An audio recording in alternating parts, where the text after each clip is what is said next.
อันนี้คือเฮือนผมครับผมอันนี้คือเฮือนอันทางหลังผมนี่คือควันครับผม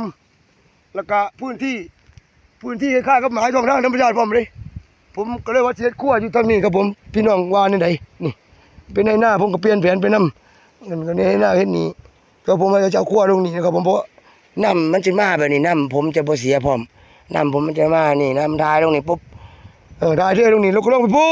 นหาแม่น้ำโขงพุ่นล่ะปุ๊หาแม่น้ำโขงพุ่นล่ะลงไปนี่ก็ลงแม่น้ำโขงเลยผมจะเฮ็ดขั้วจะหนีนะด้านข้างมันพี่น้องเอาซอยผมเลยนี่ผมจะเอานี่ลงโยนลงพุ่นเลยโยนลงพุ่นแล้วผมจะจูดจับอยู่นี่เฮ็ดแปลงตัวนี้ขึ้นจังน้อยนะครับพี่น้องแปลงตัวนี้ขึ้นจังน้อยนี่นะแปลงตัวข้างหลังผมนี่ขึ้นยาวๆขึ้นไปนี่ว่าเจ็ดนานพักว่าเจ็ดนานพักที่นี่มันจะส่งคือบ่พี่น้องว่าน่ะโน่นน่ะพี่น้องเอาว่าเจ็ดนานพักนะ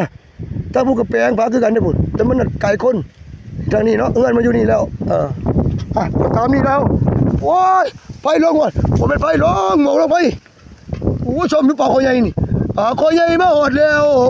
ใหญ่มาหอดแล้วจิว่างเลยกินนี่ครับผมเอ้ย